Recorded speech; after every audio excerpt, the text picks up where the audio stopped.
आज से आज की बात का शो आप देख सकेंगे 8:30 बजे से। और शुरुआत कर रहे हैं बड़ी खबर के साथ। अमेरिका और ईरान की जंग को लेकर यह बड़ी खबर है। अमेरिकी राष्ट्रपति डोनाल्ड ट्रंप ने दावा किया है कि ईरान के साथ उनकी डील कंप्लीट हो गई है, पूरी हो गई है और हॉर्मुज स्ट्रेट बगैर किसी टोल टैक्स के खोलने की इजाजत दे दी गई है।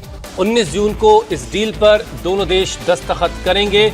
ट्रंप ने सोशल मीडिया प्लेटफॉर्म ट्रुथ पर लिखा है कि अमेरिकी नेवी को फौरन हॉर्मुज से नाकाबंदी हटाने का ऑर्डर दे दिया गया है। अपनी पोस्ट में ट्रंप ने लिखा, दुनिया के जहाजों अपने इंजन शुरू करो, तेल की सप्लाई शुरू होने दो। हालांकि इस पोस्ट में ये नहीं बताया गया है कि ईरान के साथ हुई डील में क्या क्या शामिल है। ये भी साफ नहीं किया गया कि ये व्यवस्था कब से लागू होगी। ईरान की तरफ से भी इस पर कोई प्रतिक्रिया पोस्ट सामने नहीं आई है। अब इस बीच पाकिस्तान के प्रधानमंत्री शहबाज शरीफ ने एक्स पोस्ट में लिखा है कि अमेरिका और ईरान के बीच शांति समझौता हो गया है। समझौते पर 19 जून को स्विट्जरलैंड में आधिकारिक हस्ताक्षर भी होंगे। कल यानी 14 जून को लेकर के ट्रंप ने दावा किया था कि कल डील पर दस्तखत हो जाएंगे, लेकिन ईरान की तरफ से जो बातें सामने आ रही थी उससे क्लियर था कि दस्तखत होने नहीं जा रहे हैं। बार बार अब्बास अरागची की तरफ से कहा गया कि हम बातचीत कर रहे हैं, लेकिन बहुत सारी अभी इसमें सवाल हैं जिनके जवाब मिलने बाकी हैं। और उसके बाद जो है और ये डील भी नहीं, दरअसल एक ये MOU है, यानी मेमोरेंडम ऑफ अंडरस्टैंडिंग, एक ऐसा मसौदा जिसके तहत अब बातचीत आगे होगी और अगले 2 महीने में दोनों देश किसी ऐसी स्थिति तक पहुंचेंगे कि डील पर साइन हो पाए। लेकिन कुल मिलाकर के जंग रुकने के आसार अब दिखाई दे रहे हैं, लेकिन कल डील साइन नहीं हो पाई। हालांकि देर रात तक ट्रंप की तरफ से अब यह दावा जरूर कर दिया गया है कि डील एक तरीके से साइन हो गई है, दस्तखत किसी और दिन होंगे। और अब उन्होंने जो बहुत ही खास अंदाज में लिखा है कि दुनिया भर के जहाज़ों अपने इंजन को स्टार्ट करो और तेल की सप्लाई शुरू करो। तेल की सप्लाई जो पहले जैसी है वो बहाल हो जाएगी। हॉर्मुज स्ट्रेट सबके लिए खोल दिया जाएगा और कोई टोल टैक्स वहां से नहीं वसूला जाएगा। ईरान ने अपनी रजामंदी इसके लिए दे दी है, ऐसा ट्रंप दावा कर रहे हैं।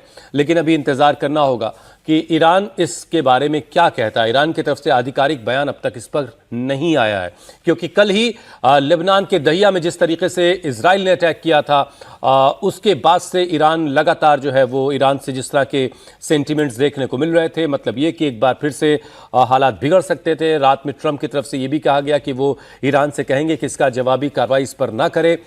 इन सारे हालात के बीच अब खबर ये आ रही है कि डील को लेकर के ट्रंप कह रहे हैं कि डील कंप्लीट हो गई है। साइन नहीं लिखा है उन्होंने लिखा है कि डील कंप्लीट हो गई है।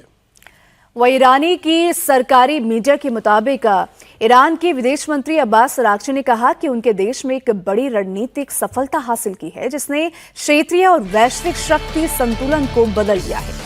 अरागची ने ये बात सुप्रीम लीडर के प्रतिनिधि और इस्लामिक डेवलपमेंट कोऑर्डिनेशन काउंसिल के प्रमुख के साथ साथ जनसभाओं में शामिल होने वाले कई वक्ताओं और कार्यकर्ताओं के साथ बैठक के दौरान कही। IRIB के रिपोर्ट के मुताबिक अरागची ने कहा कि चुनौतियों का सामना करते हुए ईरानी लोगों के अभूतपूर्व एकता दुनिया के लिए एक स्पष्ट संदेश है और उसने ईरान के बारे में दुश्मनों के नैरेटिव को भी खत्म एक तरीके से कर दिया है।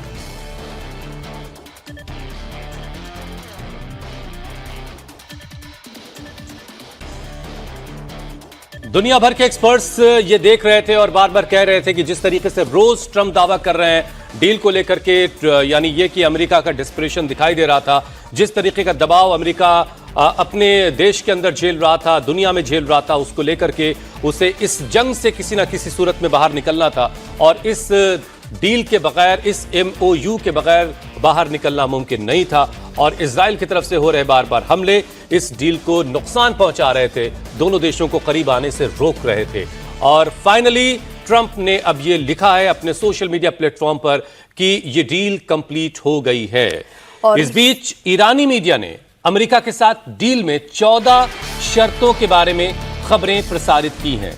खबरों में कहा गया कि अंतिम बातचीत तक, आखिरी बातचीत तक तब तक शुरू नहीं होगी जब तक $12 अरब जारी नहीं हो जाते, तेल पर लगी पाबंदियां हट नहीं जाती, नाकेबंदी खत्म नहीं हो जाती।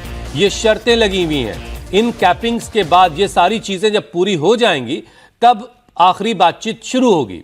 ईरान का तेल, पेट्रोकेमिकल्स और उनसे जुड़े एक्सपोर्ट्स पर लगी पाबंदियां हटा ली जाएंगी, ये कहा गया ईरान की तरफ से। ईरान को अपने वित्तीय संसाधनों का पूरा एक्सेस फिर से मिलेगा। 60 दिनों की बातचीत का एक ड्यूरेशन रखा गया है और इस अवधि के दौरान ईरान का जो फ्रीज एसेट है, यानी फ्रोजन एसेट दुनिया भर में जो है, वो करीब 24 अरब डॉलर के हैं। इन्हें रिलीज कर दिया जाएगा, इन्हें ईरान को दे दिया जाएगा। इनमें से 12 अरब डॉलर तो बातचीत शुरू होने से पहले ही जारी कर दिया जाएगा। अमेरिका और उसके सहयोगियों को ईरान के पुनर्निर्माण के लिए कम से कम 300 अरब डॉलर की योजनाएं पेश करनी होंगी। लेबनान समेत सभी मोर्चों पर, लेबनान, फलस्तीन, गाजा, इन सारे मोर्चों पर युद्ध तुरंत और हमेशा के लिए बंद होगा। यानी सीज फायर नहीं, यहां पर जंग बंदी की बात हो रही है। जंग फिर दोबारा शुरू नहीं होगी। अमेरिका ईरान के मामलों में दखल न देने और ईरान की संप्रभुता का सम्मान करने का वादा करेगा। अमेरिका के जरिए लगाई गई इस नौसैनिक नाकेबंदी 30 दिनों के अंदर पूरी तरह से हट जाएगी। अमेरिकी सेनाएं ईरान के आसपास के इलाकों से हट जाएंगी। हॉर्मुज स्ट्रेट को ईरान की व्यवस्था के तहत 30 दिनों के अंदर फिर से खोल दिया जाएगा। परमाणु मुद्दों और पाबंदियों को पूरी तरह से हटाने पर आखिरी समझौते तक पहुंचने के लिए 60 दिनों के अंदर बातचीत शुरू हो जाएगी। वह ईरान परमाणु हथियार न बनाने के अपने एनपीटी के वादे को भी फिर से दोहराएगा। अमेरिका बातचीत के दौरान क्षेत्र में सेना न बढ़ाने और नई पाबंदियां न लगाने पर भी सहमत होगा। एक निगरानी तंत्र इस पर नजर रखेगा और किसी भी अंतिम समझौते को संयुक्त राष्ट्र सुरक्षा परिषद के प्रस्ताव से मंजूरी दी जाएगी। ईरान के मिसाइल कार्यक्रम और रेजिस्टेंस ग्रुप को समर्थन देने के मुद्दे पर भी कोई बातचीत नहीं होगी।